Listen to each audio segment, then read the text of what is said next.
মাত্র 18 বছর বয়সে হাসি মুখে ফাঁসির মঞ্চে এগিয়ে গিয়েছিলেন ক্ষুদিরাম বসু। 7 বছর বয়সেই তিনি বাবা মাকে হারান। অকাল মৃত্যু থেকে বাঁচাতে দিদি তাকে 3 মুঠো খুদ চালের বিনিময়ে কিনে নিয়েছিলেন। সেই থেকেই তার নাম হয় ক্ষুদিরাম।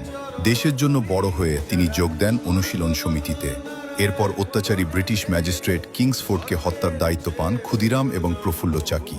1908 সালের 30 এপ্রিল মুজফ্ফরপুরে তারা কিংসফোর্ডের গাড়ি লক্ষ্য করে বোমা মারেন।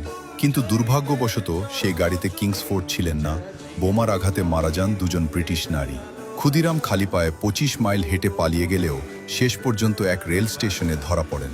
অন্যদিকে প্রফুল্ল চাকিকে মোকামা ঘাটে পুলিশ ঘিরে ফেলে। আত্মসমর্পণ না করে প্রফুল্ল নিজের পিস্তল দিয়ে নিজেকেই গুলি করেন।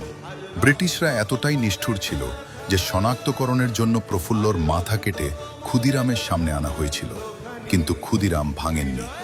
সহযোদ্ধাদের বাঁচাতে সমস্ত দোষ নিজের মাথায় নেন। বিচারক যখন তাকে ফাঁসির আদেশ দেন, ক্ষুদিরাম হাসি মুখে বলেন, সময় দিলে তিনি বিচারককেও বোমা বানানো শিখিয়ে দিতে পারেন। ফাঁসির মঞ্চে যাওয়ার সময় তার হাতে ছিল ভগবদ্গীতা। দেশের এই বীর শহীদের প্রতি শ্রদ্ধা শেখ রতনের রিপোর্ট, পিবি নিউজ।